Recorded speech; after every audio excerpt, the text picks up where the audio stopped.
Hello student, जय हिंद सभी साथियों को। आप सभी का एक बार फिर से मोस्ट वेलकम है आपके अपनी यूट्यूब चैनल देव कंपटीशन क्लासेस में। तो दोस्तों, आज आपके लिए हम एसएससी एमटीएस का एक और प्रैक्टिस सेट यहाँ पर हम लेकर आए हैं। जैसा कि आप सभी को पता है कि यहाँ पर हम उन क्वेश्चनों को देखते हैं जो कि हमारे प्रीवियस ईयर एग्जाम में पूछे जा चुके हैं और अलग अलग लॉजिक पर बेस होते हैं। ऐसा नहीं है वो क्वेश्चन जो है हम अपने घर से बनाकर यहाँ पर लेकर आते हैं। इसलिए जो है क्लास को लास्ट तक जरूर देखिएगा, क्योंकि यहाँ पर आपको अलग-अलग टाइप के लॉजिक बहुत सारे सीखने को मिलेंगे। तो चलिए करते हैं आज के सेशन को स्टार्ट और देखते हैं हमारे इस प्रैक्टिस सेट के पिटारे में किस तरह के क्वेश्चन हैं। तो क्लास अगर पसंद आए तो क्लास को लाइक और शेयर कर दीजिएगा, और अगर आपने अभी तक हमारे चैनल को सब्सक्राइब नहीं किया है तो चैनल को भी सब्सक्राइब कर दीजिएगा। ठीक है? तो चलिए देखते हैं आज का हमारा जो पहला क्वेश्चन है वो क्या है। तो ये आज के प्रैक्टिस सेट के पहले 3 क्वेश्चन है हमारे, और इन क्वेश्चनों को आपको जो है खुद से लगाने की कोशिश ज़रूर करनी है। ठीक है? वीडियो को रोक कर। अब देखिए यहाँ पर हमें पता है सिस्टम को कोड किया गया है 36 से, मतलब 36 नंबर लिखा गया है। पॉलिटिक्स को लिखा गया है 64। तो रीजनिंग का नंबर हमें बताना है क्या आएगा। तो ये नंबर कोडिंग का क्वेश्चन है। अब देखिए यहाँ पर हमें पता है कि जो लेटर होते हैं उनकी प्लेस वैल्यू को मिलाकर ही ये नंबर बनता है। लेकिन कभी-कभी कुछ लॉजिक ऐसे होते हैं जो हमें अपनी मन की आँखों से देखने में पता चलते हैं। जैसे अगर यहाँ पर देखें तो ये 36 लिखा है, यानी ये 6 का स्क्वायर है। इसी तरीके से ये 8 का स्क्वायर है। और अगर जरा हम ऑप्शन पे नज़र डालें तो सारे के सारे जो ऑप्शन है वो भी किसी न किसी के स्क्वायर है। अब स्क्वायर कैसे बन सकता है भाई? हो सकता है टोटल नंबर ऑफ लेटर जो हों उन्हीं का स्क्वायर कर दिया गया हो, या कुल स्वरों की संख्या को जो है स्क्वायर कर दिया गया हो, या फिर कुल व्यंजनों की संख्या का स्क्वायर कर दिया गया हो। तो यहाँ पर अगर देखें तो 1 2 3 4 5 6 लेटर हैं। तो इसीलिए क्या किया गया, 6 का स्क्वायर कर दिया गया। अगले में देखिए 1 2 3 4 5 6 7 8 8 लेटर हैं, तो 8 का स्क्वायर कर दिया गया। तो रीजनिंग में कितने लेटर हैं? 1 2 3 4 5 6 7 8 9। तो 9 है तो 9 का स्क्वायर हो जाएगा, यानी आंसर हमारा क्या हो जाएगा? 81। तो यहाँ पर जो ऑप्शन है हमारा कौन सा सही है? सी नंबर ऑप्शन जो है वो हमारा सही है। ठीक है? तो ये हमारा हो गया पहला क्वेश्चन। अब देखते हैं हम अपना दूसरा क्वेश्चन। तो देखिए दूसरा क्वेश्चन जो है हमारा, ये हमारा नंबर एनालॉजी का है। अब यहाँ पर अगर देखें तो हमें पता है ये 6 का स्क्वायर लिखा है, ये 3 का क्यूब लिखा है, ये भाई 7 का स्क्वायर है। तो आगे अब क्या कौन सा नंबर आएगा? अब देखिए 6 का स्क्वायर था और 6 का आधा होता है 3। तो अगर हम 7 का आधा करें तो 7 का आधा तो कोई होगा नहीं। अब अगर ये करते हैं 6 में 3 माइनस कर दें तो 4 में 3 माइनस करेंगे तो आएगा 7 में 3 माइनस करें तो आएगा 4। तो 4 का हम क्यूब अगर करते हैं तो 64 आना चाहिए। 64 क्या ऑप्शन में कहीं दिख रहा है आपको? कहीं भी नहीं दिख रहा है। इसका मतलब यहाँ पर स्क्वायर क्यूब का लॉजिक तो नहीं है। और अगर आप ध्यान से ऑप्शन को भी देखेंगे तो यहाँ पर कोई भी ऑप्शन आपको स्क्वायर क्यूब का नजर नहीं आएगा। अच्छा, और क्या लॉजिक लगा सकते हैं? देखिए 36 से 27 कैसे बनाएंगे? अगर हम इसमें से कितना माइनस कर दें तो 27 में से अगर हम 36 में से अगर हम 9 माइनस कर दें तो हमारा 27 आ जाएगा। तो 49 में से 9 माइनस करेंगे तो 40 आ जाएगा। 40 भी ऑप्शन में नहीं है। अच्छा, और क्या कर सकते हैं? देखिए अगर अब हम 36 को अलग-अलग संख्या जो है समझें, 3 और 6, तो यहाँ पर लॉजिक क्या लगाएँगे भाई? 6 तियाँ 18। अब 18 से 27 कैसे बन सकता है? हो सकता है प्लस 9 हो जाए। तो 9 चौक 36, 36 में 9 जो है ऐड करेंगे तो 45 आएगा। क्या 45 ऑप्शन है? ये भी नहीं है। तो अब हम देखिए यहाँ पर क्या करेंगे, अगर हम इन दोनों का स्क्वायर कर दें, 6 का स्क्वायर कितना होता है? 36, और 3 का स्क्वायर कितना होता है? 9, और इन्हीं दोनों को अगर हम माइनस कर दें तो हमारा आंसर बन जाएगा कितना? 27। इसी तरीके से 9 का स्क्वायर कितना होता है? 81, और 4 का स्क्वायर होता है 16। इन्हीं दोनों को अगर हम माइनस कर दें तो 11 में से 6 जाएगा तो 5 बचेगा, और 7 में से 1 जाएगा तो 6 बचेगा। यानी राइट आंसर हमारा कौन सा है? 65। यानी इसका भी जो सही ऑप्शन है वो ऑप्शन नंबर सी है। ठीक है? तो यहाँ भी कुछ अलग ही टाइप का लॉजिक जो है लग रहा था। अब हम देखते हैं क्वेश्चन नंबर 3। देखिए यहाँ पर ड्राइवर को लिखा गया है एल, फिर पेडिस्ट्रियन को लिखा गया है टी। तो हमें बताना एक्सीडेंट को क्या लिखा जाएगा। अब देखिए हमें पता है एल की जगह अगर हम 12 लिख दें तो जल्दी हम लॉजिक पता कर सकते हैं। इसी तरीके से टी की जगह अगर हम 20 लिख दें तो हम जल्दी लॉजिक पता कर सकते हैं। अब देखिए फिर से यही क्वेश्चन वो इस तरीके का बन गया। अब यहाँ भी अगर हम इन सबकी लेटर की प्लेस वैल्यू लिखेंगे और उनको ऐड करेंगे या कुछ करेंगे तो टाइम ज़्यादा लगेगा। जबकि ऐसे क्वेश्चन जब लंबे-लंबे लेटर लिखे होते हैं तो वहाँ पर जो है ऐसा लॉजिक यूज़ नहीं होता जो ज़्यादा टाइम खर्च करे। अब यहाँ पर देखिए हुआ क्या है, टोटल नंबर ऑफ लेटर का ही लॉजिक लगा है। यहाँ पर 1 2 3 4 5 6 लेटर हैं। अब बताइए 6 से 12 कैसे बनेगा? तो 6 का अगर हम डबल कर दें तो हमारा 12 बन जाएगा। इसी तरीके से इसमें पेडिस्ट्रियन देखिए कितने लेटर हैं? 1 2 3 4 5 6 7 8 9 10, और 10 का डबल हमें पता है कितना होता है? 20, और 20 पे लेटर टी आ जाएगा। अब देखिए यहाँ 1 2 3 4 5 6 7 8, तो 8 है, तो 8 का डबल कितना हो जाएगा 16। अब यहाँ पर 16 आंसर नहीं होगा, 16 पे कौन सा लेटर आता है, तो 16 पे आता है पी। तो यहाँ पर जो राइट आंसर हमारा हो जाएगा वो कौन सा हो जाएगा, ऑप्शन नंबर बी जो है वो हमारा यहाँ पर राइट आंसर हो जाएगा। ठीक है, तो ये थे आज के इस प्रैक्टिस सेट के हमारे पहले 3 क्वेश्चन। तो ये क्वेश्चन का लॉजिक जो है आपको कैसा लगा, और ये क्वेश्चन ऐसे हैं जो आपके प्रीवियस ईयर एग्जाम में पूछे जा चुके हैं। ठीक है, तो चलिए इसका स्क्रीनशॉट लेना चाहें तो आप ले सकते हैं। तो ये है हमारा अब अगला क्वेश्चन। अब देखिए यहाँ पर हमें बताना है कि इसमें से विषम कौन सा है। तो यहाँ पर देखें हम 64 टी लिखा है। अब हमें पता है टी को अगर टी की प्लेस वैल्यू यहाँ पर हम लिख दें तो जल्दी से हो सकता है लॉजिक बन जाए, समझ आ जाए। तो टी की प्लेस वैल्यू 20 होती है, एन की 14 होती है, जेड की 26 होती है और एक्स की 24 होती है। अब सोचो आप 6 4 का यूज करके कैसे आप 20 बना सकते हो। भाई अगर यहाँ पर हम देखें तो 6 और 4 को यूज करके 6 चौक 24 कर दें तो हो सकता है -4 करके जो है 20 बन जाए। अच्छा 5 दूनी 10, तो यहाँ पर तो +4 हुआ है, फिर 8 पंचे 40, तो यहाँ पर ये तो लॉजिक बन नहीं रहा है। अब देखिए और लॉजिक क्या लगा सकते हैं, भाई ये होता है 8 का स्क्वायर, तो स्क्वायर आपको कोई भी नंबर नहीं दिख रहा है तो स्क्वायर का भी लॉजिक नहीं लगेगा। अब अगर आप इन दोनों को जरा जोड़ करके देखिए तो 6 4 कितना होता है 10, और 10 से क्या किसी तरीके से 20 बन सकता है, तो 10 का अगर हम डबल कर दे तो हमारा 20 बन जाएगा। क्या देखिए आगे किसी तरीके से लॉजिक बन रहा है ये, तो 5 और 2 कितना होता है 7, और 7 का डबल कितना होता है 14, तो 14 पे कौन सा लेटर आ गया, एन आ गया। और 8 और 5 कितना होता है 13, और 13 का डबल हमें पता है कितना होता है 26, तो 26 पे जेड लेटर आता है। तो 7 और 4 कितना हो जाएगा 11, और 11 का डबल होता है 22, और 22 पे वी आता है, जबकि यहाँ पर कौन सा लिखा गया है एक्स। तो यही ऑप्शन जो है हमारा अलग हो गया। ठीक है, तो यहाँ पर क्या था, ये भी इलॉजिकल पैटर्न पर बेस्ड था। यहाँ पर दोनों नंबर को जोड़ दिया गया, फिर उसका डबल कर दिया गया, और उस नंबर पे जो लेटर आता है वही लिख दिया गया है। ठीक है, अब अगला क्वेश्चन देखिए, अगर क्वेश्चन नंबर 5, तो ये हमारा एक ओपन डाइस दिया गया है, और यहाँ से हमें फिर बताना है कि 4 ये डाइस बनाए गए हैं जो है क्लोज डाइस, तो इसमें बताना है कौन सा डाइस बनाया जा सकता है। अब देखिए यहाँ पर सबसे पहला काम हमारा क्या होता है, विपरीत सतह का पता लगाना। तो हमें पता है इस खाली वाली सतह का विपरीत ये वाली खाली सतह होगी, और इस खाली वाली सतह का विपरीत ये वाली खाली सतह होगी, और ए का विपरीत क्या हो जाएगा बी। तो यहाँ से हमें पता चला ए का विपरीत है बी।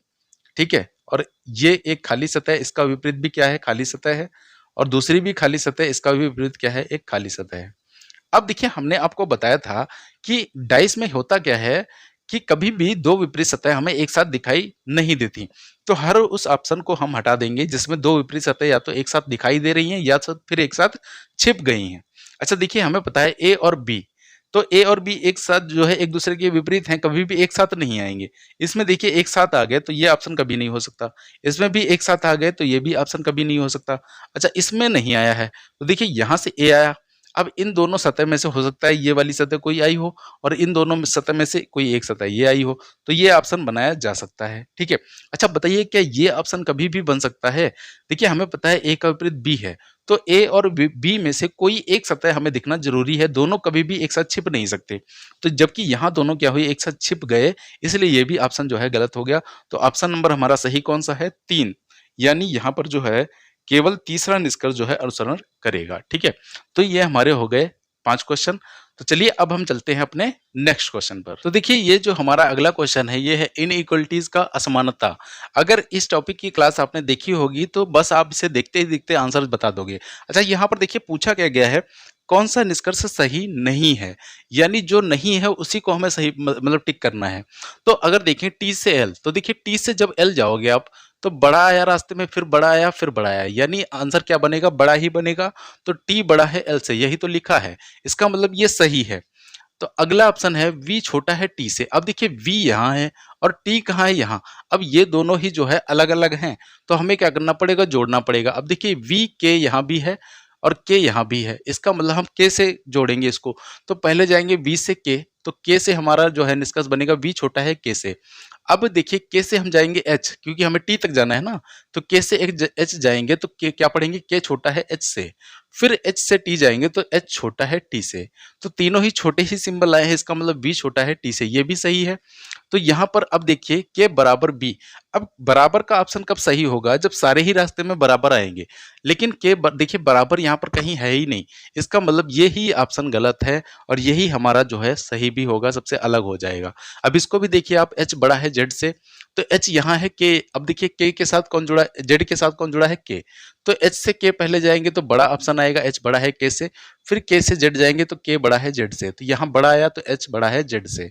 ठीक है, तो यही ऑप्शन हमारा अलग हो गया, यानी K बराबर B वाला जो है वो गलत है। ठीक है, अगला क्वेश्चन देखते हैं। देखिए यहाँ पर किसी तरीके से 53-38 का यूज करके हमें बनाना है 15-24। अब देखिए ये कैसे हम बना सकते हैं, तो जरा यहाँ पर देखिएगा। अच्छा, यहाँ पर अगर हम 5 तियां 15 कर दें, गुणा कर दें दोनों की, तो 15 आ जाएगा। फिर 8 तियां 24 आ जाएगा। क्या आगे ऐसा चल रहा है 6 गुणे 4 24 है? नहीं, तो इसका मतलब ये लॉजिक नहीं चल रहा है।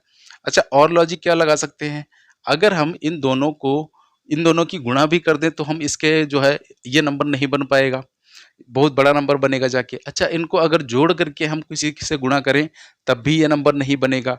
तो आखिर देखिए यहाँ पर हुआ क्या है, 5 की गुणा हुई है 3 से, तो 5 तियां कितना हो जाएगा 15। फिर 3 की गुणा हुई है 8 से, तो 3 अठे 24। ठीक है, अब अगले में देखिए 6 की गुणा हुई है 2 से, तो 6 दूनी 12। फिर 4 की गुणा हुई है 4 से, तो 4 चक्कू 16। तो इसी तरीके से 3 की गुणा होगी 5 से, तो 3 पच्चे हो जाएगा 15। फिर उसके बाद 7 की गुणा होगी 2 से, तो 7 दूनी हो जाएगा 14। यानी यहाँ पर ऑप्शन हमारा सही होगा 15-14। ठीक है, तो कौन सा ऑप्शन हमारा यहाँ पर सही है?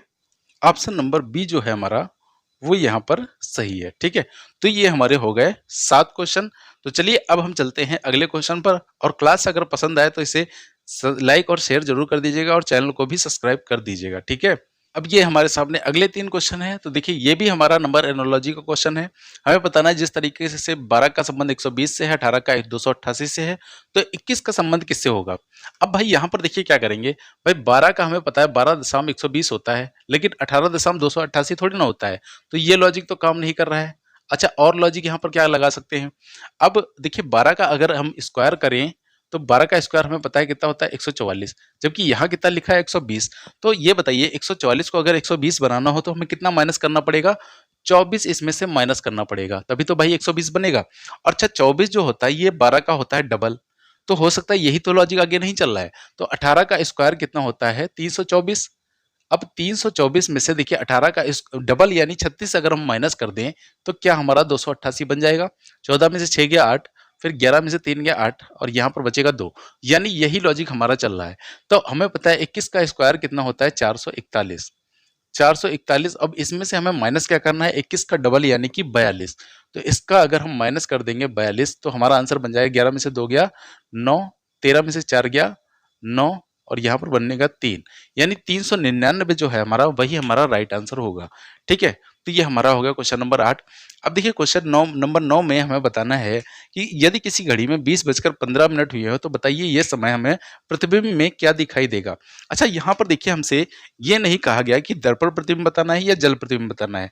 तो हमने आपको बताया था कि अगर दर्पण प्रतिबिंब पूछा जाए तो हम दिए गए समय को 12 से माइनस कर देते हैं, लेकिन अगर जल प्रतिबिंब पूछा जाता है तो हम दिए गए समय को 18:30 से माइनस कर देते हैं। ये तो अब देखिए यहाँ पर जब आपको कुछ भी ना दिया हो दर्पण या जल, तो हमेशा आप जो है दर्पण प्रतिबिंब उसका निकालेंगे, यानी इस समय को हम 12 से माइनस करेंगे। अब देखिए ये 12 से तो माइनस होगा नहीं, तो हमने बताया था इसको हम 11:60 भी बोल सकते हैं, है ना। भाई हम इसके क्या करेंगे, कैरी करेंगे तो मिनट की वैल्यू यहाँ से 60 हो जाएगी और घंटा एक कम हो जाएगा तो 11 हो जाएगा। तो अब इसको हम 11:60 भी लिख सकते हैं। लेकिन देखिए ये लिखा है 20:15। अब ये है 24 घंटे वाला टाइम, तो 20:15 को हम और क्या बोल सकते हैं, अगर इसे हम 12 घंटे में कन्वर्ट करें तो हमें पता है जो 20:15 होता है उसे हम 8:15 भी बोल सकते हैं। यही तो होता है 20:15, है ना। अब इसको हम माइनस कर देंगे 11:60 से, तो नीचे क्या बनेगा, बचेगा, नीचे बच जाएगा 45, और 11 में से 8 गया 3, यानी यहाँ राइट आंसर जो होगा वो हो जाएगा 3:45। ठीक है, अब ऑप्शन में हो सकता है आपको 3:45 ना मिले तो क्या मिलेगा, 12:03:15 होता है, तो 15:45 भी जो है ऑप्शन में आपको मिल सकता है। तो यहाँ आंसर क्या हो जाएगा 3:45। ठीक है, अब अगला क्वेश्चन देखिए, आपको जो है एक सीरीज दी गई है ये, और इस क्वेश्चन मार्क की जगह बताना है क्या आएगा। तो सबसे पहले देखते हैं इस वर्ड से जब दूसरा वर्ड बना तो इसमें क्या क्या बदलाव हुआ। देखिए यहाँ से देखिए, अगर एच वैसा ही है, सी वैसा ही है, टी वैसा ही है, ए वैसा ही है, लेकिन सी बदल गया, सी के ठीक आगे वाला लेटर हो गया, यानी कि +1 हो गया इसमें। अब यहां से दूसरे से जब तीसरा लेटर बना है तो क्या क्या बदला, देखिए एच वैसा ही रहा, सी वैसा ही रहा, टी वैसा ही रहा, लेकिन यहाँ पर ए बदल चुका है, ए का सी हो गया और इसमें जो है +2 हुआ है। तो यहाँ पर डी तो वैसा ही रहा, है ना? अब यहाँ से जब ये लेटर बना, तो यहाँ से देखते हैं ये कैसे बना होगा। देखिए एच वैसा ही रहा, सी वैसा ही रहा, लेकिन अब जो है टी बदल चुका है और टी का क्या हो गया डब्लू। तो ये होता है 20 और ये होता है 23, यानी कि यहाँ प्लस हो गया 3। तो यहाँ पर आप कुछ समझ पा रहे हैं क्या हो रहा है? देखिए पहले पहला लेटर बना और +1 होके चेंज हो गया, फिर दूसरा लेटर चेंज हुआ उसमें +2 हुआ, अब तीसरे में तीसरा लेटर चेंज हुआ और +3 हो गया। तो अब कौन सा लेटर चेंज हो गया? चौथा लेटर चेंज हो जाएगा। तो यहाँ पर हो जाएगा डी सी डब्ल्यू, और ये जो चौथा लेटर है ये चेंज हो जाएगा। अब +1 +2 +3, तो इसमें क्या होगा +4। तो 3 और 4 कितना होता है 7, यानी कि यहाँ लेटर कौन सा आ जाएगा जी, और एच वैसा ही रहेगा। ठीक है, अब यहाँ से देखिए आगे क्या बदलेगा एच, तो यहाँ पर एच बदल गया। तो एच होता है ये 8 नंबर पे, और ये +4 हुआ तो यहाँ होगा +5, तो 8 5 हो जाएगा 13, 13 पे हो जाएगा एम। तो ये ऑप्शन सही होगा D C W G H. ठीक है, तो ये हमारे हो गए टोटल 10 क्वेश्चन। तो चलिए अब हम चलते हैं अपने नेक्स्ट क्वेश्चन पर। तो ये हमारे सामने अगला क्वेश्चन है सिलोक का, यानी न्याय निगमन। अब यहाँ से देखिए पहला निष्कर्ष हमसे कहा गया कुछ पुरुष डॉक्टर हैं। तो अब देखिए पुरुष हमारा है कहाँ पर? पुरुष हमारा है तीसरे वाले कथन में। अच्छा डॉक्टर कहाँ है? डॉक्टर है पहले कथन में। अच्छा इसके अलावा भी देखिए पुरुष हमारा दूसरे वाले भी कथन में है। तो अब देखिए हमें किस कथन को जोड़ना पड़ेगा। देखिए यहाँ डॉक्टर के साथ भारतीय है, यहाँ इस पुरुष के साथ भारतीय है। इसका मतलब जो पहला कथन निकलेगा वो पहले और दूसरे को मिला करके निकलेगा। ठीक है, अब यहाँ से हमें पता है ये कथन जुड़ेंगे कब? जब दोनों में कोई एक कॉमन टर्म होगा और किसी एक की वैल्यू 100 होगी। अच्छा ये दोनों कैसे हैं? पॉजिटिव, इसका मतलब ऑब्जेक्ट तो हमेशा 50 ही रहेगा। अब कुछ का मतलब 50 होता है और ये तो हमेशा 50 ही रहेगा, सभी का मतलब 100 होता है। तो देखिए क्या किसी भारतीय की वैल्यू 100 है? नहीं है ना। तो इसका मतलब यहाँ पर ये दोनों जुड़ ही नहीं पाएंगे, तो पुरुष और इंडक्टर के बीच में हम कोई भी 100% रिजल्ट सही नहीं बता सकते। इसका मतलब पहला जो है निष्कर्ष क्या हो जाएगा? गलत हो जाएगा। अब दूसरा देखते हैं, सभी इंजीनियर भारतीय हैं।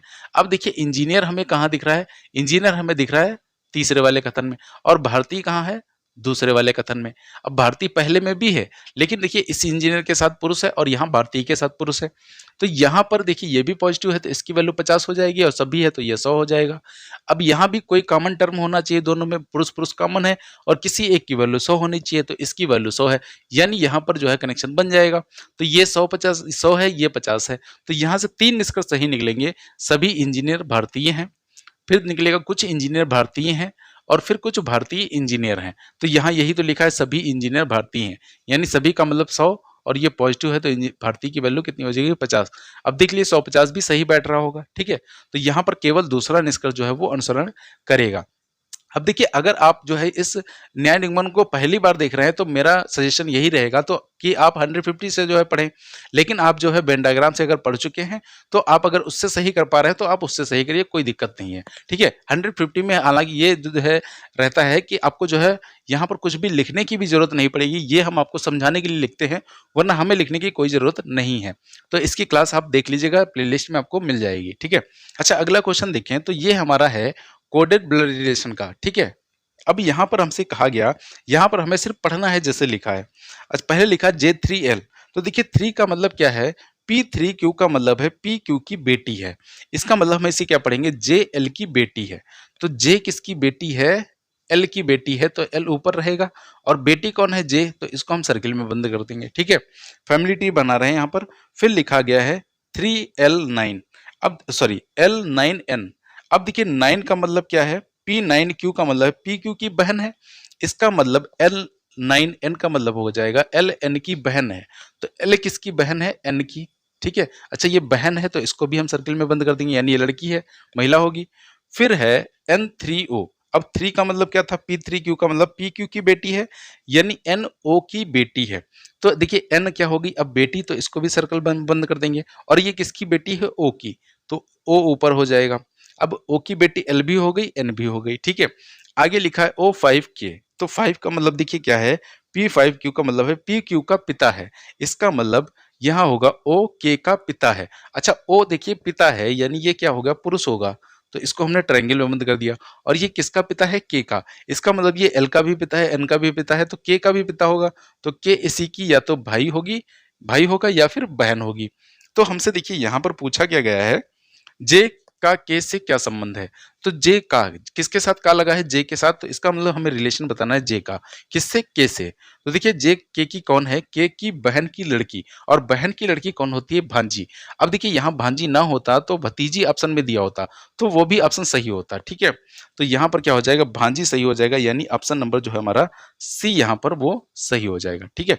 तो ये हमारे हो गए टोटल 12 क्वेश्चन।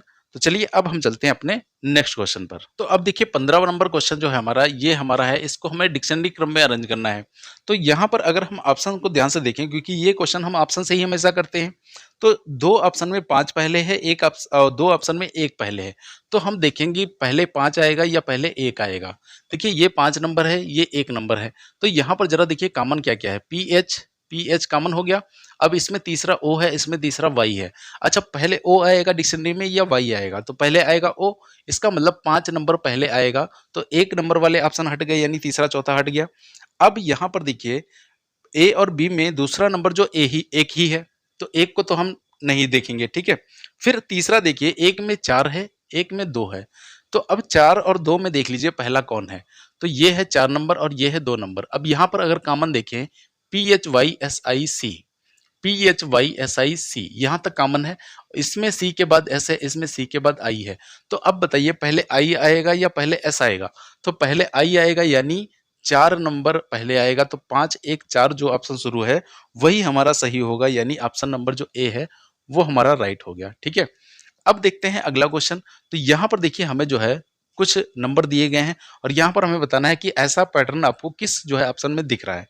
तो सबसे पहले तो देखते हैं यहाँ पर ये नंबर आखिर बने किस तरीके से हैं। भाई यहाँ पर किन्हीं 2 नंबर का यूज करके तीसरा नंबर बना होगा। अब देखिए ये बीच में बड़ा नंबर दिख रहा है हमें, तो 15 और 6 का यूज करके किसी तरीके से क्या 135 बन सकता है? तो 15 अगर 6 की गुणा कर दें तो 90 आएगा, 15 छक्का 90, और 90 में अगर हम 45 जोड़ दें तो हमारा 135 बन जाएगा। क्या यहाँ पर ऐसा है? 12 पंचे कितना होता है? 60। अब 60 को 84 बनाना है तो इसमें 14 जोड़ना पड़ेगा। अच्छा कोई रीजन तो नहीं हो सकता कि यहाँ 45 जोड़ा गया, यहाँ 14 जोड़ा गया? तो ऐसा कोई रीजन भी नहीं दिख रहा है कि 45 और 14 जोड़ने का। तो इसका मतलब ये लॉजिक तो यहाँ पर नहीं है, ठीक है। अब दूसरा लॉजिक देखिए क्या हो सकता है। अच्छा किसी तरीके से अगर इनका हम स्क्वायर कर दें तो 15 का स्क्वायर कितना होता है? 225, और 6 का स्क्वायर कितना होता है? 36। अब अगर इसको हम माइनस करते हैं तो क्या 135 पहुंच जाएंगे? नहीं पहुंच पाएंगे। तो इसका मतलब ये भी लॉजिक नहीं है। अब और लॉजिक क्या हो सकता है? देखिए 15 का स्क्वायर होता है 225, ठीक है। अब सोचिए 225 से अगर हमें 135 बनाना हो तो हमें कितना माइनस करना पड़ेगा? तो 225 से अगर हमें 135 बनाना हो तो हमें माइनस करना पड़ेगा 5 5 10, मतलब 5 5 0, 5 5 का 0, 12 में से 3 गया 9, ठीक है। यानी 90 हमें माइनस करना पड़ेगा। अब 90 कैसे आएगा? भाई 15 की गुणा अगर 6 से कर दें तो 15 छक्का 90 होता है। तो यहाँ पर लॉजिक आखिर क्या है समझ में आया? भाई पहले नंबर का हम करेंगे स्क्वायर, तो 12 का स्क्वायर हो जाएगा 144। अब फिर हम क्या करेंगे? इन दोनों की गुणा करके इस नंबर में उतना माइनस कर देंगे। तो 12 पंची कितना होता है? 60। तो इसमें से 60 माइनस कर देंगे तो ये आ जाएगा 4, और 14 में से 6 जाएगा तो 8। तो यही हमारा बीच में लिखा गया है, ठीक है। तो यहाँ पर ये वाला लॉजिक था, पहले नंबर का स्क्वायर किया गया, फिर पहले और तीसरे को गुणा करके उस स्क्वायर में जो है वो माइनस कर दिया गया, ठीक है। तो ये हमारा हो गया क्वेश्चन नंबर 16। अच्छा यहाँ पर ऑप्शन कौन सा सही है वो देख लेते हैं हम। तो यहाँ पर देखिए ऑप्शन हमारा कौन सा सही है? भाई 21 का स्क्वायर 441 हो जाएगा। तो देखिए 441 हो जाएगा। अब इसमें से हमें माइनस कितना करना है? 21 छक्का कितना होता है? 6 कम 6 6 दूनी 12। अगर इसको हम माइनस कर दें, 11 में से 6 गया 5, यहाँ पर बचेगा 1 और ये बचेगा 3, 315। हाँ यही ऑप्शन सही है, यानी पहला ऑप्शन हमारा वो सही हो गया, ठीक है। सॉरी, हाँ पहला ऑप्शन जो है हमारा वो सही हो गया, 21 315 और 6, ठीक है। तो ये हमारे हो गए 16 क्वेश्चन। तो चलिए अब हम चलते हैं अपने नेक्स्ट क्वेश्चन पर। अब देखिए यहाँ पर क्वेश्चन नंबर 17 जो है, यहाँ पर हमें क्या करता है? गुणा और माइनस को बदलना है और 27 और 35 को बदलना है। तो हमें ये बताना है कि कौन सी समीकरण सही नहीं होगी। तो यहाँ पर नहीं होगी समीकरण वो बताना है। ध्यान से पढ़िएगा क्वेश्चन को, ऐसा ना हो वहां नहीं की जगह आप सही वाली जो है टिक करके आ जाओ, ठीक है। तो यहाँ पर हमें देखना है। अब सबसे पहले हम सिंबल को ही चेंज कर लेते हैं। तो गुणे की जगह क्या आ जाएगा? माइनस, और माइनस की जगह क्या आ जाएगा? गुणा, ठीक है। और 27 की जगह आ जाएगा 35, और 35 की जगह आ जाएगा 27, ठीक है। बस और कुछ चेंज करना नहीं है। माइनस की जगह आ जाएगा गुणा, गुणे की जगह आ जाएगा माइनस, 35 की जगह आ जाएगा 27, और 27 की जगह आ जाएगा 35। ठीक है, अब देखिए यहाँ पर आपकी कैलकुलेशन ही फास्ट होगी, तभी आप इस क्वेश्चन को जल्दी कर सकते हैं और कोई भी चारा नहीं है। तो यहाँ पर आप पहले भाग करोगे 7 पच्चे 35, तो यहाँ ये आ जाएगा 5, 5 की गुणा 6 से करोगे 5 छक्का 30, 30 में से 5 माइनस करोगे तो 25, और 25 प्लस 27 हो जाएगा 52, जबकि यहाँ कितना लिखा है 53। इसका मतलब ये समीकरण गलत है, तो ये भी सही हो गया क्योंकि नहीं पूछ रहा है ना। अब अगले में देखते हैं, भाई यहाँ 7 से काट लो आप, 7 पच्चे 35, 7 छंग 42, और ये कट जाएगा 12 बार में। अब हमें पता है गुणा करेंगे 11 सत्ते 77, तो ये आ जाएगा 77 प्लस 27 माइनस 12। ठीक है, अब क्या करोगे आप, देखिए आप चाहे प्लस कर लो यहाँ पर पहले या माइनस कर लो। तो 27 में से जब आप 12 माइनस करोगे तो कितना बचेगा 15। तो 77 प्लस 15 देखिए कितना हो जाएगा हमारा, 7 5 12 और 7 1 8 1 9। तो यहाँ हो गया 92, जबकि लिखा कितना 93। इसका मतलब दोनों ही समीकरण गलत हैं। तो यहाँ पर ऑप्शन क्या हो जाएगा, 1 और 2 दोनों, यानी ऑप्शन नंबर 3। ठीक है, क्योंकि दोनों ही समीकरण क्या है, वो गलत हैं। ठीक है, तो यहाँ पर क्वेश्चन को भी ध्यान से थोड़ा पढ़िएगा। तो ये हमारा हो गया अगला क्वेश्चन। तो अब हम चलते हैं नेक्स्ट क्वेश्चन पर। अब देखिए अगला क्वेश्चन है हमारा सिटिंग अरेंजमेंट का। यहाँ पर कहा गया A B C D E F और जी एक वर्गाकार मेज के चारों ओर केंद्र की ओर मुड़ के बैठे हैं। वर्गाकार मेज में बैठे हैं, तो सबसे पहले तो हम वर्गाकार एक मेज बनाते हैं। ठीक है, ये हो गई वर्गाकार मेज। इसमें 8 व्यक्ति बैठे हैं। कैसे बैठे हैं जरा ये देखते हैं। 4 वर्ग कोने कोने पर बैठे हैं, जबकि 4 भुजाओं के मध्य में बैठे हैं। अच्छा, 4 कोने पर बैठे हैं और 4 जो है भुजाओं के मध्य में बैठे हैं। और अच्छी बात यह है कि सभी के सभी केंद्र की तरफ ही देख रहे हैं। ठीक है, तो ये हमने जो है सभी के बैठने की जगह बना ली। अब हम एक एक स्टेटमेंट पढ़ते हैं और व्यक्तियों को बैठाएंगे। पहले कहा गया ए एफ के दाएं दूसरे स्थान पर बैठा है, एफ मेज की एक भुजा के मध्य में बैठा है। ये हमें हिंट मिल गई कि एफ कहाँ है, भुजा के मध्य में। इसका मतलब 1 2 3 4 बैठने की जगह है एफ की, तो चारों में से कहीं भी बैठा दीजिए। तो हमने बैठा दिया एफ को यहाँ पर। अब जो ए है वो एफ के दाएं दूसरा है। अब ये केंद्र की तरफ देख रहे हैं, तो दायां कहाँ होगा, घड़ी की विपरीत दिशा में। तो 1 2, यानी ए कहाँ बैठेगा, यहाँ पर। ठीक है, तो ए और एफ बैठ चुका है। अब देखिए ए और एफ के बारे में जहां जानकारी दी गई हो उस स्टेटमेंट पर जाते हैं। तो यहाँ लास्ट वाला देखिए, तो ई जी या एफ के बिल्कुल बगल में नहीं बैठा। इसका मतलब जी तो अभी आया नहीं है, एफ के बगल में ई नहीं बैठेगा। इसका मतलब ई यहाँ नहीं आएगा, ई यहाँ नहीं आएगा। अब इसके बारे में और कोई जानकारी तो कहीं ए एफ के बारे में दी नहीं गई। तो हम बी स्टेटमेंट पढ़ते हैं। देखिए, जी जो मेज के किसी भी कोने पर नहीं बैठा, इसका मतलब वो भुजा के मध्य में बैठा होगा फिर। और भुजा के मध्य में 1 2 दो ही जगह खाली है। तो अब जी यहाँ पर या तो यहाँ बैठेगा या यहाँ बैठेगा। आगे कहा गया डी के दाएं और दूसरे स्थान पर है कौन, जी। जी डी के दाएं दूसरे स्थान पर है। अच्छा देखिए, यहाँ पर अगर जी को बैठाते हैं हम, तो ये डी के दाएं दूसरा बैठना चाहिए। तो डी कहाँ बैठेगा, तो डी यहाँ पर होना चाहिए, तभी तो ये घड़ी की विपरीत दिशा में यानी दाएं दूसरा दिखेगा। जबकि यहाँ तो पहले से ए है, इसका मतलब जी यहाँ नहीं होगा, फिर जी कहाँ होगा, यहाँ। तो डी कहाँ हो जाएगा, यहाँ पर, तभी तो दाएं दूसरा दिखेगा, 1 2 जी। ठीक है, अब देखिए ई हमें पता था ई एफ के भी पड़ोस में नहीं बैठेगा और जी के भी पड़ोस में नहीं बैठेगा। देखिए यही तो कहा गया था। किस स्टेटमेंट में, हाँ लास्ट वाले एफ स्टेटमेंट में ई जी या एफ के बिल्कुल बगल में नहीं बैठा। तो अब बताइए ई आखिर बैठेगा कहाँ। तो 1 2 3 जगह हट गई, इसका मतलब ई हमेशा यही खाली बैठेगा। ठीक है, तो अब ई भी बैठ चुका है। अब आगे बढ़ते हैं।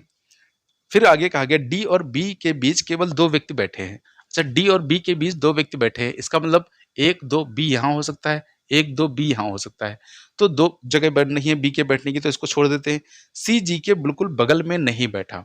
अच्छा, सी बगल में नहीं बैठा जी के, इसका मतलब यहाँ नहीं आ सकता। तो सी आखिर आएगा कहाँ, यहाँ पर आएगा।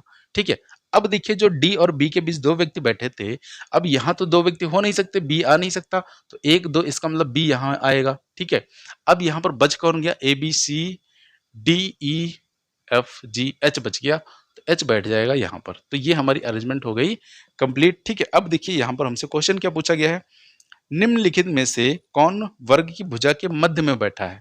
तो यहाँ ऑप्शन है एच डी ई सी। तो एच डी देखिए वर्ग की भुजा के मध्य में बैठा है, यानी डी ऑप्शन, जो बी ऑप्शन है वो सही हो जाएगा, यानी डी। दूसरा क्वेश्चन, निम्न में से कौन वर्ग के कोनों पर बैठा है। ऑप्शन है डी जी ई एफ। तो D D G E F, E बैठा है कोने पर। ठीक है, तो यहाँ ऑप्शन नंबर कौन सा सही हो जाएगा, सी। तो ये हो गई हमारी अरेंजमेंट। ठीक है, अब अगला क्वेश्चन देखते हैं। तो ये हमारा है मिक्स कोडिंग का क्वेश्चन। ठीक है, अच्छा यहाँ पर जो है थोड़ा सा लॉजिक समझिएगा क्या है।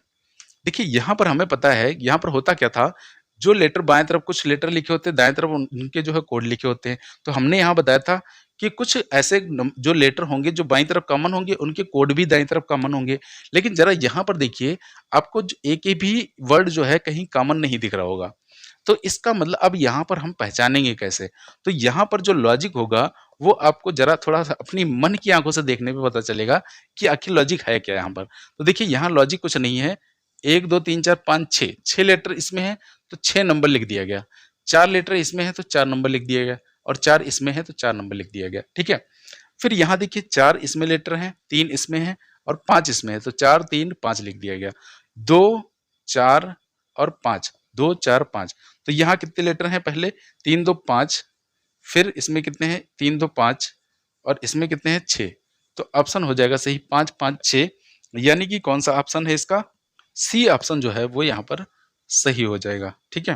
तो ये दोस्तों हो गया हमारा आज का प्रैक्टिस सेट। तो इस प्रैक्टिस सेट में आपके कितने क्वेश्चन सही हुए दोस्तों कमेंट करके ज़रूर बताइएगा और ये प्रैक्टिस सेट आपको कैसा लगा ये भी ज़रूर बताइएगा। पसंद आया हो तो इसे ज़्यादा से ज़्यादा लाइक करिएगा, शेयर करिएगा और हमारे चैनल को सब्सक्राइब करिएगा। चलिए अब मिलते हैं आपको किसी नेक्स्ट क्लास में एक नए टॉपिक के साथ। तो तब तक के लिए आप सभी को जय हिंद, वंदे मातरम।